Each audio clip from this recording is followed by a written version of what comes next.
सबसे बड़ी समस्या जो है, सबसे बड़ी समस्या, आप जिस काम में हैं उस काम में कोई दुकान नहीं है, उस काम में कोई टेलीविजन का विज्ञापन नहीं है ना, उस काम में बाकी चीजें नहीं है, पर आपके साथ एक नुकसान है, एक फायदा है। एक फायदा तो यह है कि आप जो प्रोडक्ट बेच रहे हैं, जिस प्रोडक्ट के लिए आप जा रहे हैं, वो प्रोडक्ट ऐसा नहीं है कि जो आपने बनाया है, वो हजारों लाखों वर्ष पहले से है। उसकी ब्रांडिंग 1000 साल 10,000 साल की ऑलरेडी है।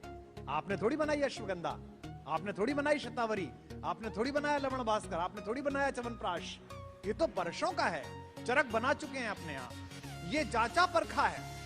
अगर आप किसी भी महिला को कहिए, किसी भी पुरुष को कहिए कि ये आयुर्वेद की दवा दे रहे हैं, तो भारतीय मनुष्य में, और भारतीय क्या इस पूरे कॉन्टिनेंट में, जिसकी 200 करोड़ की आबादी है, जिसमें श्रीलंका भी है, जिसमें नेपाल भी है, जिसमें पाकिस्तान भी है, अफगानिस्तान भी है, बांग्लादेश भी है, बर्मा भी है, इन सब देशों में, एशिया के देशों में 200-250 करोड़ में आयुर्वेद की ऑलरेडी मान्यता है। ये तो आपका फायदा है कि आपको एक ऐसा प्रोडक्ट मार्केट में देना है, अपने लोगों को देना है, जिसके बारे में आपको समझाना नहीं है। तो 3 चीजें हो गई। पहली चीज तो है कि कंटेंट, बिकता तो कंटेंट है, असली चीज तो कंटेंट बिकेगी। अगर आप सोचो कि ये हॉल में बैठी हुई मार्केटिंग टीम बेच लेगी, मार्केटिंग की स्किल बेच लेगी, तो नहीं बेच सकते। वो केवल 2-3 चीजें हैं जो बेच लेती है। राजनीति बेच लेती है, झूठ बेच लेती है, हमें अनुभव है।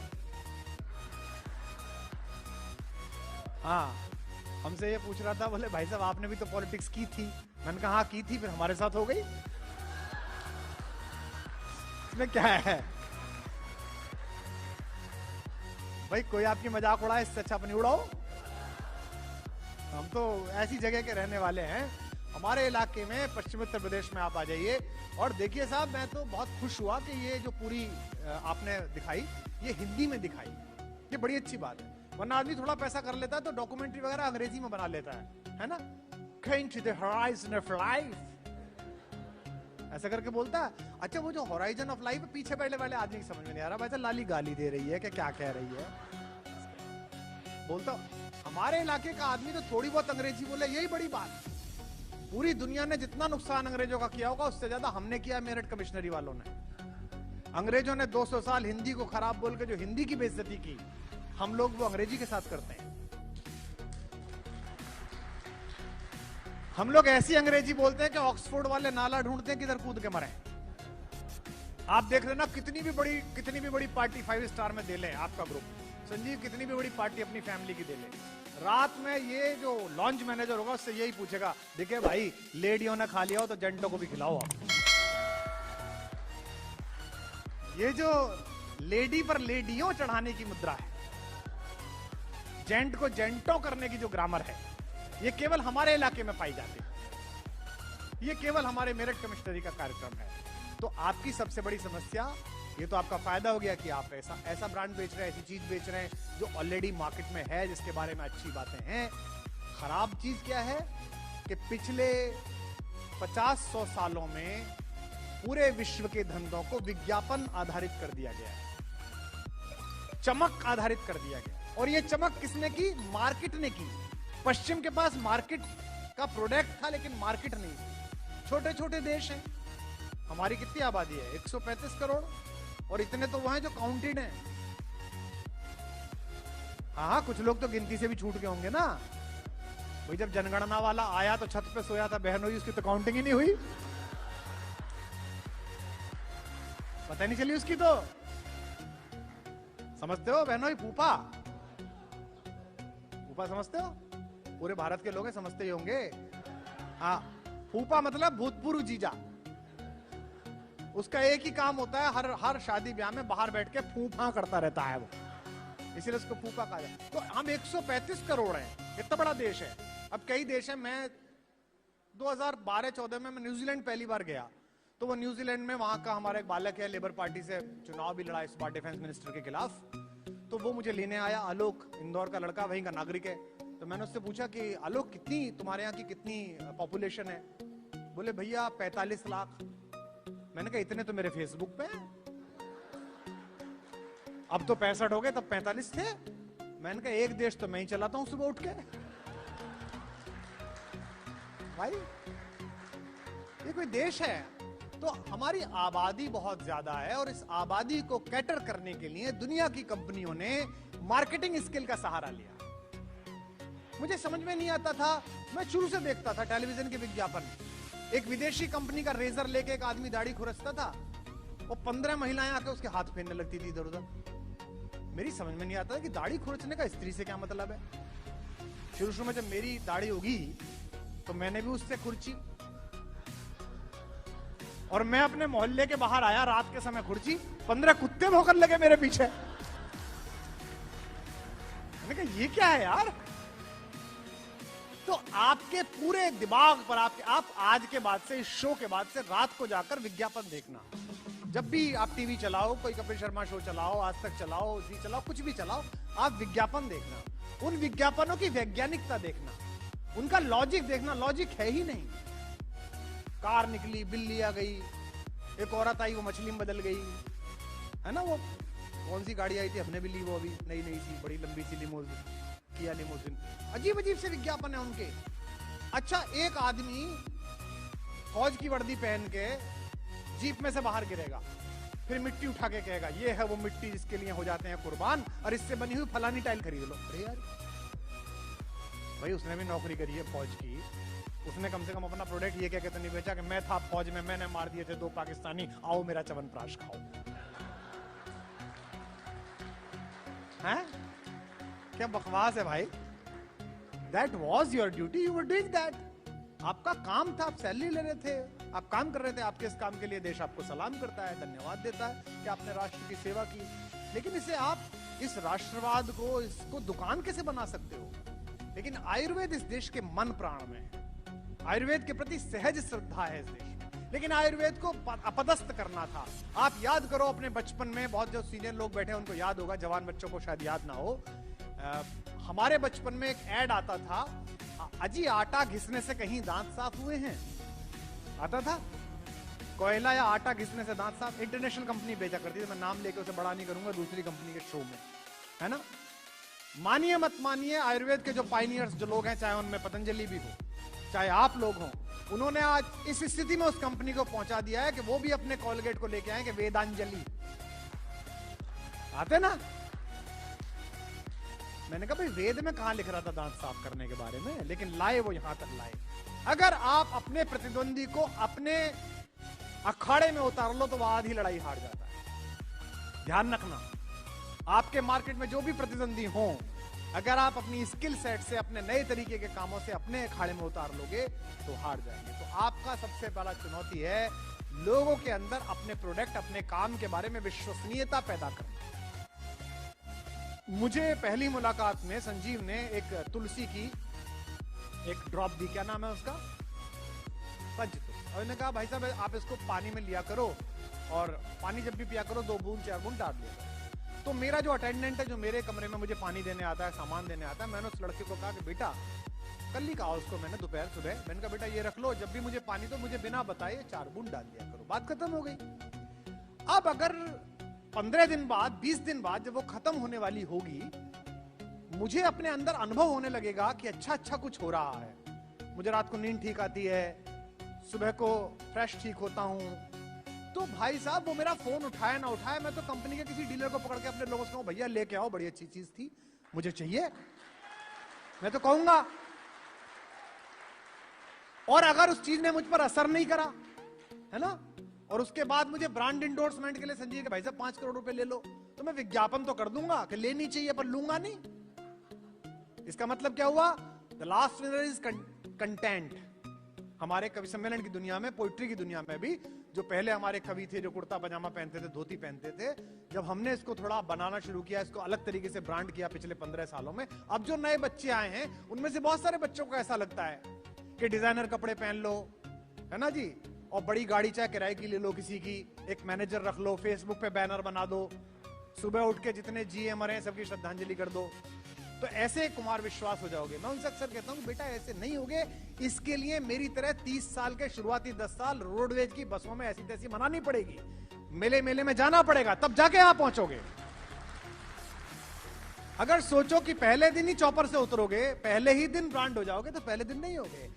कोई भी आदमी जो शीर्ष पर है, आपके प्रोडक्ट में भी जो लोग शीर्ष पर हैं, वो ऐसे ही नहीं पहुंच गए हैं। देखो एक बात मैं बता दूं, नीचता हो या महानता हो, सभी कामों के शीर्ष पर पहुंचा हुआ आदमी ऐसे ही नहीं बनता।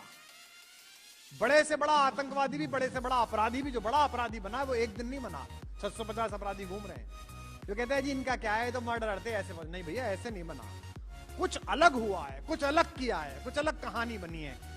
4 चीजें हैं। पहली चीज है इच्छा शक्ति, कि मुझे करना है। हमारी दादी कहती थी बेटा मन से रोए तो फूटी आंख से भी आंसू निकलता है, पर रोए मन से, वरना तो भरी आंख से भी नहीं निकलता, है ना। और हमने वो अपनाया। हमसे जब लोग कहते थे कि नहीं होगा, कविता कहाँ है, पोइट्री कौन सुनता है, पहले होता था ना कवि होना। आप 70 से पहले की, 80 से पहले की हिंदी फिल्में देखो, उनमें शायर कौन होता था? कुर्ता पहने हुए, एक झोला लटकाए हुए, एक चप्पल वाला आदमी, इरिटेटिंग, जिससे हीरोइन भी इरिटेट होती थी, हीरोइन की सहेली भी इरिटेट होती थी। वो जनरली हीरो का दोस्त होता था और हीरोइन की सहेली से लगा रहता था, है ना, होता था। और हीरोइन की सहेली से झटकती रहती थी कि शायरी करता है हर समय। ब्रांड बदला, चीजें बदली। आपको छापा फोर्ब्स ने, हमको भी छापा। जो 100 माइटी से इंडिया टुडे ने उसने छापा, भारत के 100 सबसे प्रभावशाली लोगों में छापा। तो इसलिए नहीं छापा, लोगों को लगा कि ये कवि क्यों है। बहुत सारे लोगों को लगा कि कवि 18वें नंबर पर क्यों आ गया, क्योंकि आपने लगातार उस दिशा में सोचा। और मेरे को अब भी कम लगता है। मेरे पिताजी मेरी पत्नी से पूछते हैं भाई चाहवे क्या है, अब और क्या चाहिए इसे। तो मैं उनसे अक्सर कहता हूं कि मुझे कुछ नहीं चाहिए। जिस दिन ब्राजील के समुद्र तट पर धूप सेकती हुई लड़कियां हिंदी की कविता गाएंगी, कोई दीवाना कहता है, उस दिन मैं समझूंगा मैंने कुछ किया है।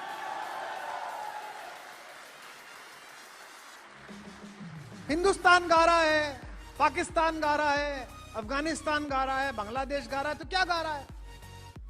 वो तो आवारा हूं भी गाते हैं, वो चीज बड़ी है मस्त मस्त भी गाते हैं, कोई दीवाना कहता है भी गा रहे हैं, तो क्या गा रहा है?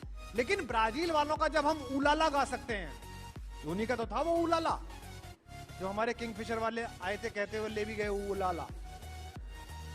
जब उनका हम गा सकते हैं लिव इन द वीदा लोका, तो हमारा वो नहीं गा सकते हैं। ये जो सपने की, एक बात ध्यान रखना इस हॉल में बैठे हुए लोगों, दृष्टि से अंतर नहीं पड़ता, दृष्टिकोण से अंतर पड़ता है। नजर से अंतर नहीं पड़ता, नजरिए से अंतर पड़ता है।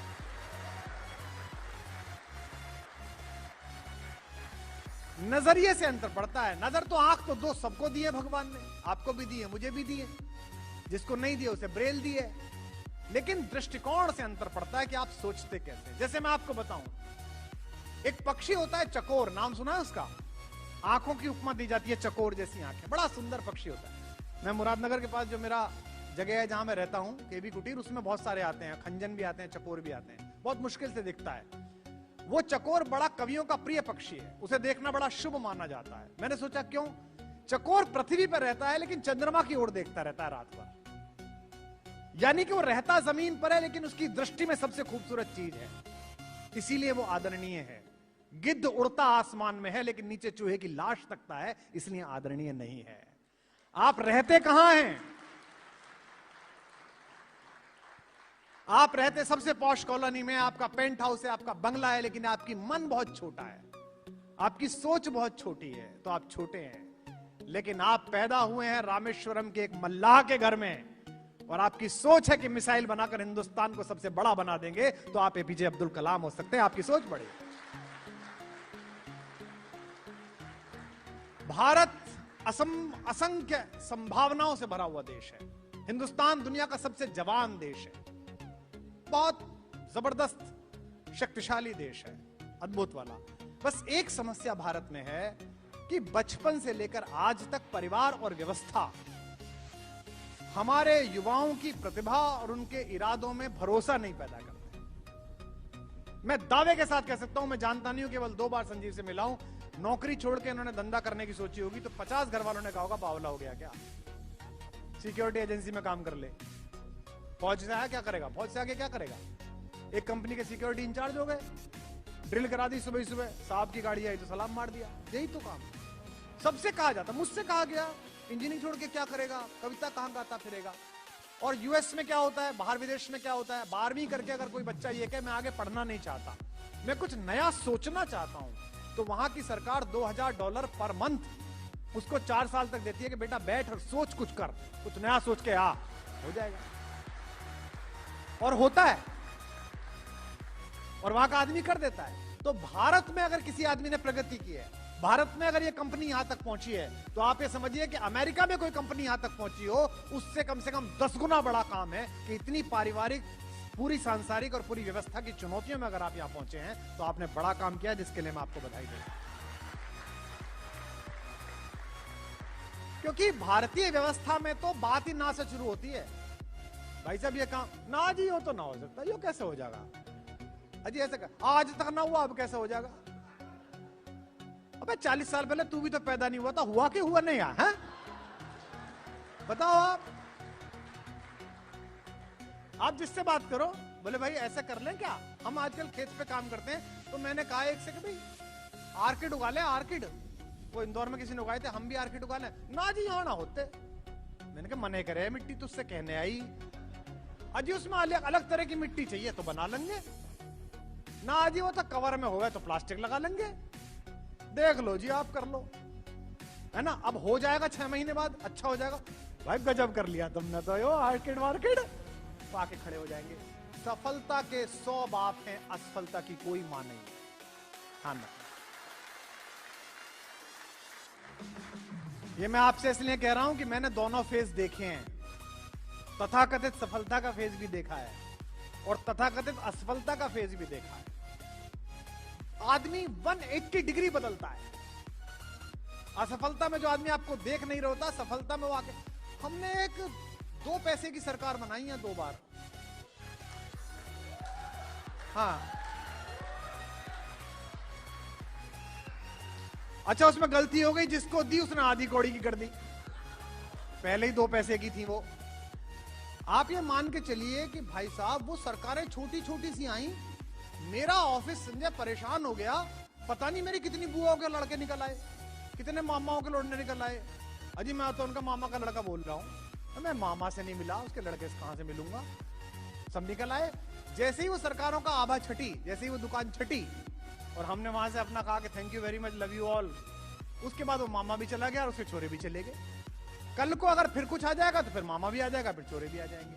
तभी आपसे कह रहा हूं कि सफलता के 100 बाप हैं, असफलता की कोई मां नहीं है। और दूसरा, जीवन एक मिला है, समय एक ही मिला है, आपको वक्त एक ही मिला है। इसके बाद आपको अवसर मिले ना मिले, जिसको अवसर मिलता है आपको, इसलिए इतिहास पढ़ना चाहिए। पिछले 40 सालों में, 30 सालों में डोनाल्ड ट्रंप पहले राष्ट्रपति हुए जिनको दूसरा टर्म नहीं मिला। क्योंकि जब उन्हें पहला टर्म मिला तब उनको यह लगा कि दूसरा तो मिल ही जाएगा, और नहीं मिला। यह ध्यान रखना बहुत जरूरी है कि आपको जो अवसर मिला है ये दोबारा मिलेगा या नहीं मिलेगा। और फिर इस अवसर की चूक के ग्लानि के साथ जिंदगी जीनी है, या मौका मिला तो चौका मारा था, इस खुशबू के साथ जिंदगी जीनी है, ये आपको तय करना है, अपने आप तय करना है। आपने देखा होगा, आप छोटे कस्बे अगर गांवों के लोग हों, आपने देखा होगा हमारे कस्बों गांवों में अपने परिवार की पुरानी पीढ़ी की प्रशंसा करने वाले वही लोग होते हैं जिनकी वर्तमान पीढ़ी खराब होती है जनरली। भाई साहब हमारे बाबा के टाइम में जो 100 बीघे का चक था, भाई साहब अब कितना है? अब तो ऐसे ही 7-8 बची है जी, बाकी शहर में काम है। क्योंकि आपने 100 का 500 नहीं करा, आपने कुछ बड़ा नहीं सोचा, जो था वही आप। और ये मत सोचना कि आज सही वक्त है तो कल भी आएगा, अगर उसकी चिंता ना करी। अगली जो बात कह रहा हूं वो बहुत महत्वपूर्ण है। बंद घड़ी भी 2 बार दिन में सही टाइम बताती है। बिल्कुल बंद होती है वो, तब भी लगता है आपको सही टाइम चल रहा है, बंद है भाई, वो आगे चल ही नहीं रही, तेरा टाइम खराब चल रहा है। तो ये जो सोचना है अपने विषय में लगातार कि मैं कहां हूं, तो आपका पहली चुनौती, जिनके माध्यम से आप इस ब्रांड को आगे पहुंचा रहे हैं, जिस संस्थान के माध्यम से, उस संस्थान पर भरोसा करना। अक्सर हम संस्थान पर भरोसा नहीं करते। मुझसे कोई पूछता है कि राम की कहानी में आपको राम के बाद सबसे ज्यादा इंप्रेस कौन करता है, अक्सर मुझसे सवाल पूछते हैं मेरे सेशंस में। मैं उनसे कहता हूं भैया मुझे सबसे ज्यादा हनुमान प्रभावित करते हैं। उसका कारण क्या है? हनुमान बेस्ट एम्प्लॉय हैं, सब कुछ है, मार्केटिंग स्किल है, फला वाला, कोई डायमंड सफायर जो तुम्हारा सब पार कर लिया उन्होंने, जितने भी प्रकार का था सब पार कर लिया। लेकिन अल्टीमेटली ये कहते हैं कि कंपनी में काम करता हूं, अल्टीमेटली ये कहते हैं कि राम का सेवक हूं। पूरा सागर पार करके जाते हैं माता सीता से मिलने के लिए। परिचय में ये नहीं कहते कि मैं अंजनी का बेटा हूं, मैं ब्रह्मा द्वारा ज्ञान दिया हुआ हूं, शंकर के आशीर्वाद से अभिषिक्त हूं, मैं वायु का पुत्र हूं, ये सब नहीं कहते। क्या कहते? राम दूत मैं मात जानकी, सत्य शपथ करुणा निधान की। क्या कहते हैं? कहते हैं मैं राम का दूत हूं। माता जानकी मैं राम का दूत हूं। और कसम भी किसकी खाते हैं? भगवान की खाते हैं, अपनी नहीं खाते। सत्य शपथ करुणा निधान की उनका वर्णन करता है हमारा शास्त्र। जब वाल्मीकि रामायण, श्रीमद् वाल्मीकि रामायण में वाल्मीकि वर्णन करते हैं, उनकी सारी कैटेगरी बताते हैं कि ये इन्होंने डायमंड पार कर रखा, ये सफायर पार कर रखा, ये मनोजवम मारुत तुल्य वेगम वातात्मजम वानर यूथ मुख्यम जितेंद्रियम बुद्धिमताम वरिष्ठम। कैसे हैं? मन के वेग से आगे हैं, वातात्मज वाणी के बेटे हैं, वायु के बेटे हैं, वातात्मजम वानर यूथ मुख्यम, वानरों के यूथ के सेनापति हैं, कमांडर इन चीफ हैं राम की सेना के, है ना। जितेंद्रियम बुद्धिमताम वरिष्ठम, जितेंद्रिय इंद्रियों पर वश है, बुद्धिमानों में सबसे अच्छे हैं। लेकिन आखिर में क्या है उनका परिचय? कंपनी का नाम क्या कहते हैं? मनोजवम मारुत तुल्य वेगम वातात्मजम वानर यूथ मुख्यम जितेंद्रियम बुद्धिमताम वरिष्ठम श्री राम दूतम शरणम प्रपद्ये। मैं श्री राम का दूत हूं। जब भी आप संस्थान से बड़े होना प्रारंभ कर देंगे, वहां से संस्थान के आप हित में नहीं रहेंगे और संस्थान भी आपके हित में नहीं रहेगा। संस्थान और व्यक्ति एक दूसरे पर आश्रित हैं।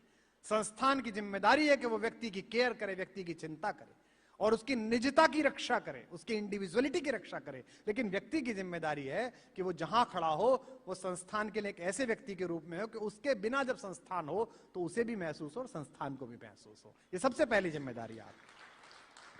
तो सबसे पहला काम जो आपके जिम्मे है वो है आपका कम्युनिकेशन। जिनको आप समझा रहे हैं, जिनको कन्विंस कर रहे हैं, प्रोडक्ट तो आपका है ही, आयुर्वेद तो सभी खरीदते हैं, आयुर्वेद में क्या दिक्कत? आयुर्वेद तो सभी को प्रिय है। आपको कन्विंस करना, वो आपका कंटेंट तो करेगा ही, लेकिन आपकी कन्विंसिंग भी लगेगी। आप कैसे कन्विंस करते हैं, किसी को पहुंचाते हैं। और मैं तो स्वयं निजी रूप से मानता हूं, आयुर्वेद का तो मैं बहुत आदर करने वाला और जीवन में रखने वाला व्यक्ति हूं। इस इतने साल के संघर्ष के बाद, इतनी मेहनत करने के बाद भी अगर स्वास्थ्य थोड़ा बहुत ईश्वर की कृपा से ठीक है, तो उसका एकमात्र कारण, बहुत सारे कारणों में आयुर्वेद भी है कि कोशिश हमको बचपन से ही सिखाया गया है।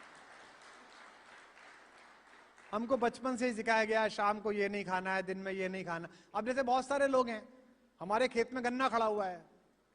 अब हमारे यहाँ लोग आते थे, दिल्ली बंबई वाले में फिल्म कर रहा हूं, उसके प्रोड्यूसर आए थे, 4-5 दिन की सीटिंग थी। अब वो उधर जाए और वो कहे सर ये खा सकते हैं क्या इसे? मैंने कहा हाँ खा सकते हैं, 11 के बाद। अब उसे पता ही नहीं था हमारे इलाके में 11 से पहले गन्ना नहीं तोड़ा जाता। जितने भी त्योहार हैं, जितने भी भारतीय त्योहार हैं, उनमें सब में वैज्ञानिकता है, एक साइंटिफिक रीजन है। हमारे आयुर्वेद में कंप्लीट साइंटिफिक रीजन है। अब ये जो कंप्लीट साइंटिफिक रीजन है, ये नेक्स्ट जनरेशन को लोगों तक पहुंचाने की जिम्मेदारी आपकी है। तो मैं तो संजीव आपसे ये भी कहूंगा कि आपका जितना प्रोडक्ट है, उस प्रोडक्ट की भी एक मैनुअल वीडियो 2 अलग अलग, एक तो आपके डायरेक्ट सेलर के लिए और एक जनता के लिए। जनता के लिए बहुत छोटी और इस सेलर के लिए बड़ी। जैसे एलआईसी की पॉलिसी के बारे में, एलआईसी की पॉलिसी इतनी बड़ी होती है ना, उसके नीचे आदमी साइन करता रहता है, उसमें पता नहीं क्या क्या लिखा रहता है, पढ़ता थोड़ी है। एलआईसी किससे लेता है? आदमी जिस पर भरोसा होता है कि मुझे कुछ हो जाएगा तो मेरे परिवार को पैसे ये आदमी पहुंचवा देगा। इसलिए आपने ये जो एनर्जी ड्रिंक बनाया, ये जो आपने एनर्जी बूस्टर बनाया, इसमें क्या क्या है? गुग्गुलू है, इसमें शतावरी है, इसमें अश्वगंधा है, इसमें गिलोय है। इस सब के बारे में पता नहीं। मैंने गिलोय पर एक दिन एक लेख लिख दिया, इसका नाम अमृता है। संजीवनी का जो वो था, अमृत का जो वो था पात्र था, उसकी कुछ बूंदें छीन झपट में नीचे गिर गई थी, उनमें से ये पैदा हो गई, ऐसा मैंने लिख दिया। तो मैंने देखा कि मेरा 61-62 लाख का फेसबुक का पेज है, 2, 4, 5, 10 लोगों के अलावा किसी को ये बात पता नहीं थी और आम यूजर को पता भी नहीं होती। आपका भरोसा पता होता है कि ये कह रहे हैं तो ठीक ही होगा, और ये भरोसा आपको पैदा करवाना होता है। तो मेरी तो आपसे, आपके प्रति शुभकामना भी है कि ये 6 वर्ष आप यहां तक आए हैं और मैंने आपको टारगेट बता भी दिया है कि यहां तक आपको पहुंचना है। और मैं आशा करता हूं कि मेरा भी सफर आपके साथ साथ ऐसा ही चलेगा। और मैं ये भी आशा करता हूं कि संजीव ने आज इस कार्यक्रम में मुझे बुलाने के लिए अपने क्षेत्रीय संबंध का इस्तेमाल करते हुए जो मेरा आर्थिक शोषण किया है,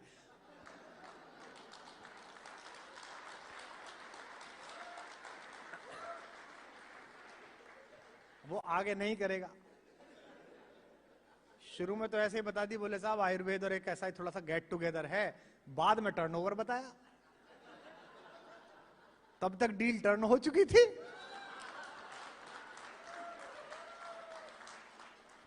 तो मैंने अपने ऑफिस में काम करने वाले एमबीए के लड़कों से कहा, मैंने कहा तुम फालतू में एमबीए करिए, तुमसे तो चार्ट ही अच्छा रहा। हाँ? तो लड़के बोले जी अब क्या करें, कैंसिल कर दें? मैंने कहा नहीं अब कैंसिल मत करना, अब बात इलाके की है, क्योंकि हमको केवल इसी प्रोग्राम में थोड़ी आना, हमें भोजपुर से आधी रात निकलना भी है। ये तो कुछ भी नहीं है, 4 पुरानों कह देगा भाई साहब आएंगे ही रोक लियो। हमारे इलाके में ऐसे भी होता है।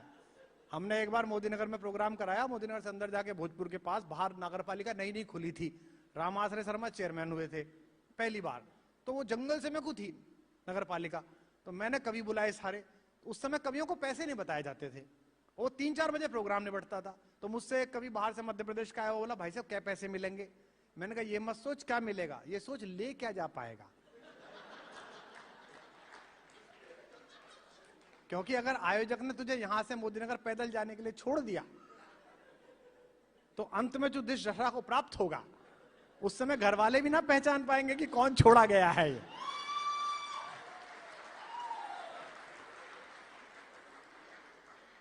सर कम्युनिकेशन, कोई मुझे बता रहा था, हम आपकी कंपनी में से किसी ने मुझे बालक ने बताया सर कि वो संजीव सर भी बहुत अच्छा मोटिवेशन करते हैं और एकदम झुमा देते हैं। मैंने कहा भाई इलाके में ही है हमारे में कम्युनिकेशन, ये हमारी गुट्टी में है कम्युनिकेशन। आपने देखा होगा हमारे यहाँ गंग नहर पे जैन शिकंजी है, देखा जैन शिकंजी वाला?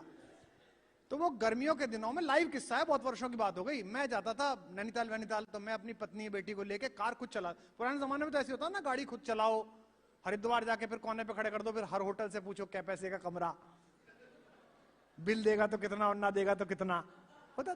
अब तो अलग हो गया, पूरी सीरीज हो गई, सब पहले सारा रिसर्च होता है, फिर स्टेट को खबर जाती है, फिर पुलिस लगती है, फिर प्रशासन आता है, नाटक नौटंकी हो गई। पहले तो ऐसे ही होता था। तो मैं वहां खड़ा था, गर्मियों के दिन थे, तो एक पंजाबी परिवार और एक बंगाली परिवार, और गंग नहर उफान पर। उन्होंने जिंदगी में बहुत दिन बाद इतनी बड़ी नदी देखी, वो तो नदी समझ रहे थे इस नहर को। तो वो बंगाली बोला कि तो भालो नदी बहता है, उनके ऐसे बोलते हैं ना, बंगाली को देखा ना आपने, बड़े प्यारा, बड़ी प्यारी भाषा है, मतलब गोल मुंह करके बोलते हैं, देखते ही पता चलता है कि रसगुल्ला इन्हीं क्या बना होगा, बड़ा मीठा मीठा एकदम। मेरे मन में बड़ा है कि मैं बंगला सीखूं, क्या मीठी भाषा है एकदम, जबान शीरी जबान के तो भालो नदी बहता है। तो वो एक हमारा पंजाबी परिवार भी खड़ा हुआ था, उसने कहा कि नी सोनी नदी बहती है। तो वो दोनों आपस में बहस करने लगे, बोले नहीं नहीं नदी बहता है। वो पंजाबी बोला नहीं जी बहती है, वो बहता है बहती है। मैं भी मुस्कुरा रहा था, तो मुझसे बोले जी आप लोकल हो? मैंने कहा अकल से भी, हम तो यहीं के पिलखवे के। तो बोले आप ही बताओ ये नदी बहता है कि बहती है? मैंने कहा ना यू बहता ना बहती, तो बहवे है ना बहवे।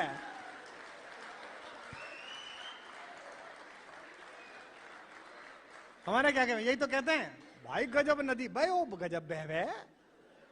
हमारे यहाँ ऐसी ऐसी ऐसी भाषाएं हैं। मेरी पत्नी ज्योग्राफी की प्रोफेसर थी, अब तो वो एक बड़े संवैधानिक पद पे चली गई, बाद में प्रोफेसर थी अभी विश्वविद्यालय में। जब हमने प्रेम विवाह किया तो वो ज्योग्राफी में थी बेचारी। अब वो शादी करके घर पे आई, तो एक दिन कंफ्यूज सी होके बेडरूम में आके बोली सुनो सुनो एक प्रॉब्लम पड़ गई। मैंने कहा पता नहीं क्या प्रॉब्लम पड़ गई। बोले वो ये इंगे किस दिशा किधर की तरफ होता है, क्योंकि उसने कोई सामान मांगा, मेरी मां ने कहा इंगे ही रखा है। अब उसने 4 दिशाएं पढ़ी थी, इंगे पढ़ी नहीं थी। फला चीज क्या? बोले इंगे ही रखा है। तो बोली इंगे मतलब किधर रखा होगा? मैंने कहा किंगे ही ढूंढ ले।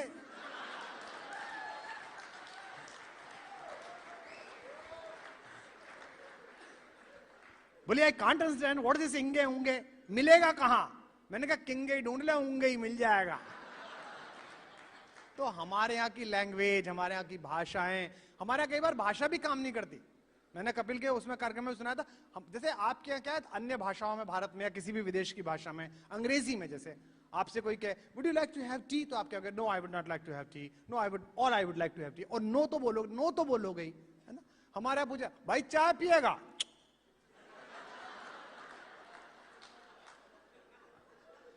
अच्छा, अब इसका ये जो इसका अनुवाद करके बता दे कोई, जिसकी मां ने व्याकरण पढ़ाया हो, भाई इसका ट्रांसलेशन करके बता दे। इतनी ज्यादा हाजिर जवाबी। देखो हम तो इसीलिए, हमसे लोग कहते हैं साहब आप शो जो करते हो, मुझसे पूछ रहा था एक दिन कपिल भी मुझसे, भैया आप शो जो करते हो कोई स्क्रिप्ट ही नहीं होती आपकी, सामने टेलीप्रॉम्प्टर नहीं चल रहा होता, वो लिखा रहता ना इसमें चलती रहती है, और 2-2 घंटे निकल जाते हैं कैसे? मैंने कहा भाई हम इलाके में ऐसे पैदा हुए हैं, वहां आदमी सीधी बात करता ही नहीं। हमारे पूरे इलाके में कोई सीधी बात नहीं करता। हाथ में प्लास्टर चढ़वा के आप घूम रहे, अरे के पाल लिया यो, उसका हाथ टूट गया। अच्छा और ज्यादा मजेदार होंगे, भाइयों के तोता सा लिए घूमे।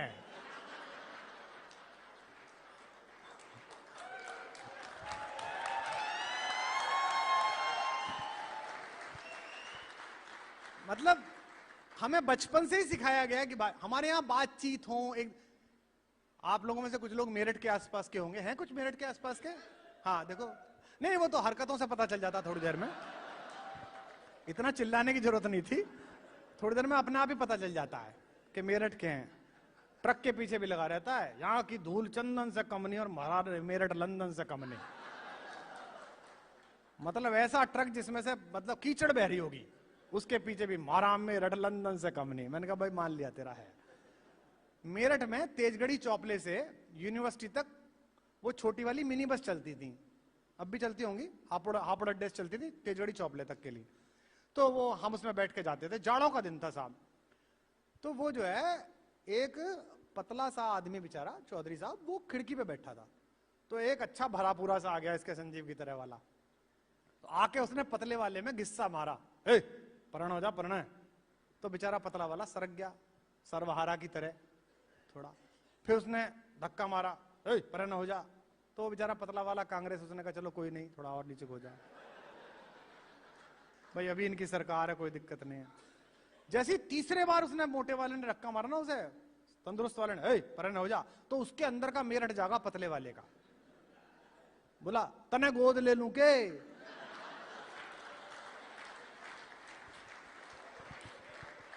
अब मैं उस खिड़की के पीछे बैठा हुआ था, तो मैं देख रहा था ध्यान से कि बात क्या करेंगे।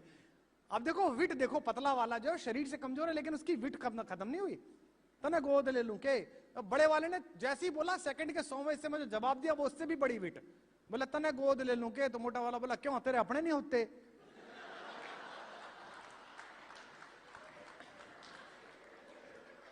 ये जो क्वेश्चन आंसर है, ये जो नेचर है बोल देने की, कह देने की, हमारे इलाके की खुशबू में। हम दुनिया में तर्क चलता है, हमारे यहां कुतर्क चलता है।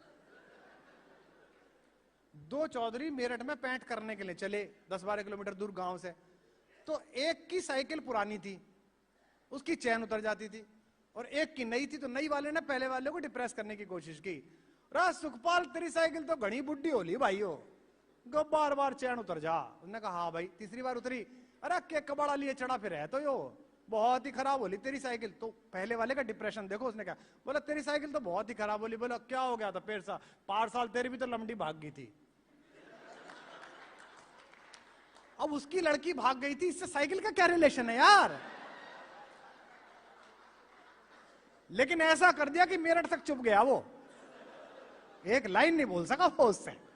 तो ये जो कम्युनिकेशन स्किल है, ये जो प्रोसेस है सोचने का, ये जो फ्रीनेस है, अगर ये आपके बिहेवियर में आ जाएगी तो ये आपके व्यापार में भी काम देगी, आपके परिवार में भी काम देगी। इस समय वेलनेस में सबसे प्रॉब्लमेटिक बात क्या है?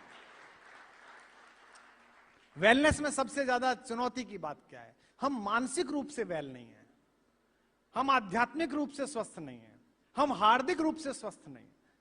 आप सोशल मीडिया पे देख लीजिए, 6 महीने आदमी बंद रहा कोरोना में। अब कोरोना में बड़ा जबरदस्त काम हो गया भाई साहब, एक आध दिन की छोड़ो, 3 महीने तक वही लुगाई है, एक ही चेहरा देख रहा आदमी, वो उसे देख रही है।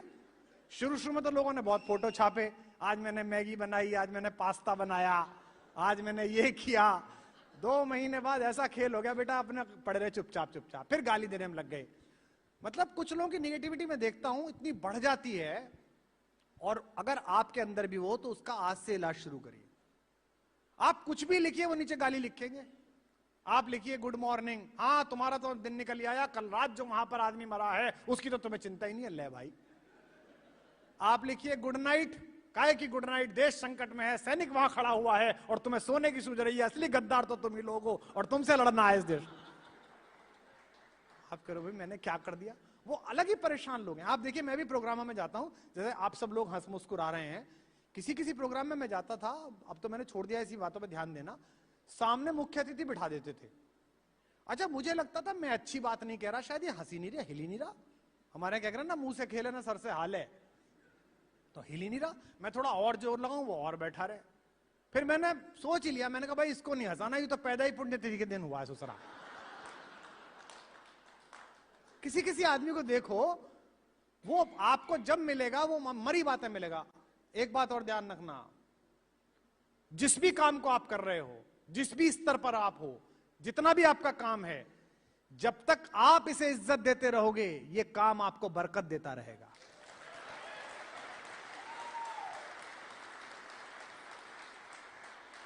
जिस दिन इसको इज्जत देना बंद कर दोगे, ये काम आपको बरकत देना बंद कर देगा।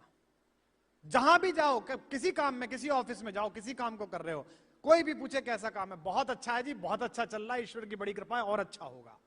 आप ये काम 1 साल करके देखना, आपकी प्रगति 200% होगी। और अगर आपने ये कहना शुरू कर दिया, जी कुछ ना बचा है, नाश हो गया जी, अब तो बचा ही ना, ये तो सरकार ही निकम्मी निकल गई, बहुत ही बुरा हाल है, 6 महीने में बर्तन बिकने पा जाएंगे। क्योंकि ये जो नकारात्मकता है, आपने देखा हमारे पुराने साधु संतों का, हमारे भगवानों के जो चेहरे बनाए जाते हैं, है ना, फिल्मों में भी जो बनाए जाते हैं, उनके सिर के पीछे एक चक्र चलता रहता है, उनके शरीर के पीछे आभा चलती रहती है। और अब तो ये अमेरिका की लैब्स ने भी सिद्ध कर दिया कि आदमी की एक पर्सनल रिजोनेंस होती है। किसी किसी आदमी से आप मिलो, एकदम खुश होता है ना, कई लोग एकदम खुश होते हैं, उनको बाजार में भी फोन करो कि अम्मा मर गई, बोले अच्छा मर गया, बाद में आ रहा, उनके बाद में समझ में आता है कि अम्मा मरी है। पहली बार में तो वो ये सोचते हैं कि कोई सेलिब्रेशन का काम आ गया भाई। वो प्रसन्न ही रहते हैं, आनंद में रहते हैं। और कई लोग जिनको देखो वो मरे गिरे की बातें हर समय। तो ये जो नकारात्मकता का वातावरण है, मैथिली शरण गुप्त की पंक्तियां हैं, अपने युग को हीन समझना आत्महीनता होगी। हम कब पैदा हुए? हम पैदा हुए एक ऐसे देश में, ऐसे हिंदुस्तान में जो आजाद है, जिसके ऊपर किसी का कब्जा नहीं है। हम पैदा हुए एक ऐसे भारत में जो सबसे ज्यादा जवान है। हम पैदा हुए एक ऐसे देश में जिसकी नींव गांधी, नेहरू, अटल बिहारी वाजपेयी, इंदिरा गांधी जैसे बड़े शासकों द्वारा रखी गई है। और हम पैदा हुए हैं ऐसे भारत में जिसके बेटे दुनिया के सबसे बड़े सिंहासनों पर राज कर रहे हैं, उस हिंदुस्तान में पैदा हुए हैं। इसलिए आपने देखा होगा सर्वाधिक ज्ञान कौन बांट रहा होता है? जो बाहर जाके आए या बाहर चले गए। इंडिया में तो ऐसा होता है, इंडिया में तो ऐसा होता है। भाई आके करना, घर में आके अगर कुत्ता पॉटी कर गया तो घर का बैनामा दूसरे के नाम थोड़ी करेगा। क्या करेगा? पहले सबसे पहले तो पॉटी साफ करेगा, फिर कुत्ते के पिछवाड़े पे 2 ऐसे अंकित करेगा कि कुत्ता आगे ना आ सके। यही तो करेगा, बाहर निकालेगा उसे। तो यहां जहां हो आप, जिस देश में हो, जिस व्यवस्था में हो, उसको सही करना, उसको साफ करना, उस संस्थान को ठीक चलाना, ये आपकी जिम्मेदारी है। इसलिए कहते हैं अपने युग को हीन समझना आत्महीनता होगी। अब मैं इसको वाइंड अप करता हूं इतनी देर के संवाद को। अपने युग को हीन समझना आत्महीनता होगी। सजग रहो, इससे दुर्बलता और दीनता होगी। जिस युग में तुम हुए वही तो अपने लिए बड़ा है। आह तुम्हारे आगे कितना कर्म क्षेत्र पड़ा है, कितना सारा स्पेस पड़ा हुआ। ये मत सोचो कि 400-500 पे आए हो, ये सोचो कि कितना पड़ा है, किन परिवारों तक पहुंचे हो। ये मत सोचो कितना भारत पड़ा है। बाटा ने जब हिंदुस्तान में अपने रिप्रेजेंटेटिव भेजे थे, आपको पुरानी कहानी मैनेजमेंट वाले सिखाते हैं, मैनेजमेंट की हर क्लास में सिखाई जाती है। बाटा ने जब अपने रिप्रेजेंटेटिव भेजे थे तो 2 लोगों को भारत में 2-2 महीने के लिए भेजा था, और दोनों ने 2-2 महीने बाद रिपोर्ट दी। उसके बाद इंडिया हेड बनाया। एक ने तो यह कहा कि भारत में चप्पलें नहीं बिक सकती, कोई चप्पल पहनता ही नहीं है। आज से 150 साल पहले चप्पल कोई पहनता नहीं था, पैदल चलते थे। इसलिए वहां बाटा को शोरूम खोलना, बाटा की दुकान खोलना ठीक नहीं रहेगा। दूसरे ने कहा सबसे ज्यादा यहीं बिकेंगी, क्योंकि यहां किसी के पैर में चप्पल है ही नहीं, हर पैर को चप्पल चाहिए कि हम मदद पैदा कर देंगे और चप्पल पहुंचा देंगे। बाटा ने दूसरे वाले को कहा तुम जाके बेच के आओ, और आज भी चप्पल बिकती है। और दूसरी बात और बाटा में सबसे अच्छी थी उस जमाने में, जो आज तक है। आपने बाटा का प्रोडक्ट कभी भी उठाया होगा, उस पे क्या लिखता है? 1270 रुपए 99 पैसे लिखा रहता है ना। आप में से किसी को पता है क्यों लिखा रहता है 116 रुपए 99 पैसे? 99 पैसे क्यों लिखते हैं? मैं आपको बताता हूं। बाटा ने पहली चप्पल जब बनाई थी आज से 250 साल पहले, उसकी कीमत 99 सेंट थी। तो बाटा के ओनर ने कहा कि जिंदगी भर चाहे 1 करोड़ का जूता बेचो, उसके पीछे 99 पैसे जरूर लगाना, ताकि अपनी औकात याद रहे कि चले कहां से थे, शुरू कहां से हुए थे, पहुंचे कहां।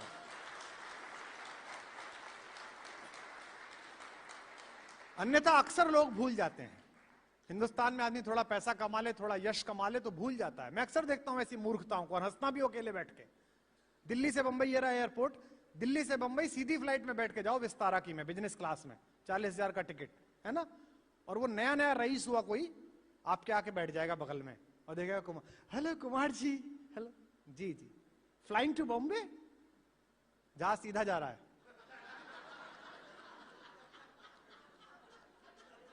Flying to Bombay. मैंने कहा ना, रास्ते में कोट पुतली कूदूंगा छाता लेके।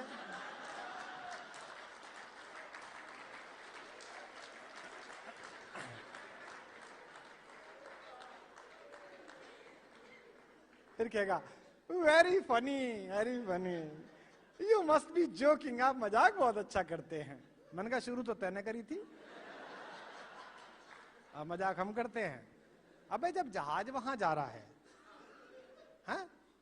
वो आलू काट के उबाल के, यही होटल जिसमें हम बैठे, उसको उबाल के गरम मसाले में और उसके ऊपर थोड़ा धनिया वनिया डाल के ले आएंगे, कॉटेज पटेटो बेक्ड, पता इतनी बड़ी अंग्रेजी लिखेंगे उसमें।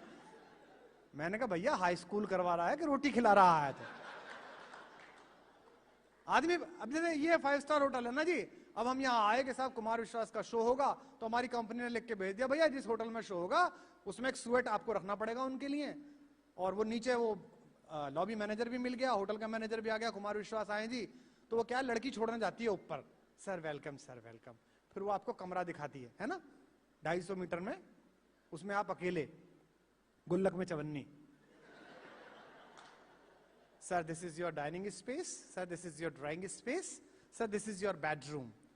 अब वो बेड देखा मैंने, तो मैंने उस पर कहा कि मैडम मैं इस पे सोऊंगा कहाँ? Sir this is your bed. मैंने कहा इस पे 12 तक ही ऑलरेडी सो रहे हैं, बड़ा वाला, छोटा वाला, चौकोर वाला, एक तो वो लंबा वाला होता है गोल। मैंने पूरी 2 रात लगाई सोचने में कि लगाया कहां जाता है।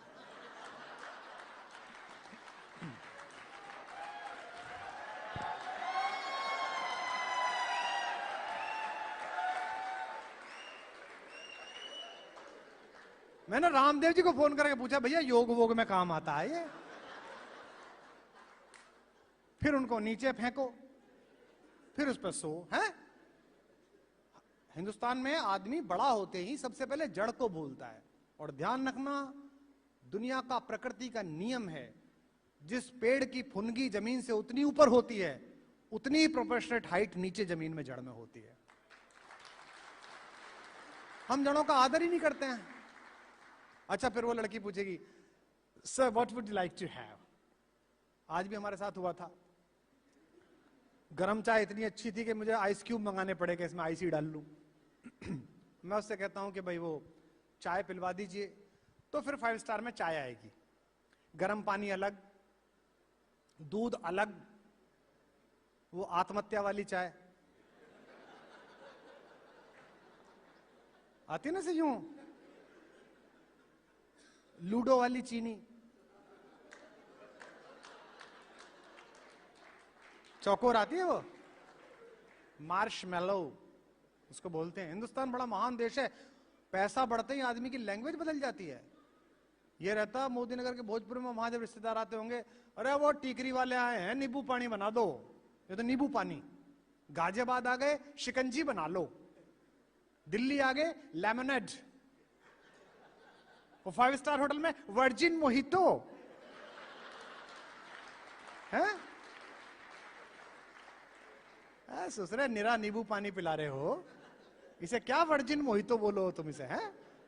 अब वो चाय आएगी साहब, उसमें फिर उसे आत्महत्या कराओ 3-4 बार, तब तक पानी का मनोबल टूट चुका होता है। उस गर्म पानी के समझ में आना बंद हो जाता है कि मेरे साथ क्या करने वाले हैं ये लोग। फिर उसे चम्मच से घोल के पियो भाई साहब, ओ हो स्वाद मत पूछो भाई साहब। मतलब कह नहीं सकता आयुर्वेद के कौन से काढ़े से खराब होता है वो। तो देसी रहिए, जमीन पर रहिए। आप राजस्थान में काम करते हैं, राजस्थान में आपकी फैक्ट्री है, राजस्थानी में एक कहावत है, चिड़िया कितनी उड़े आकाश, दाना है धरती के पास। पृथ्वी पर ही लौटना पड़ेगा।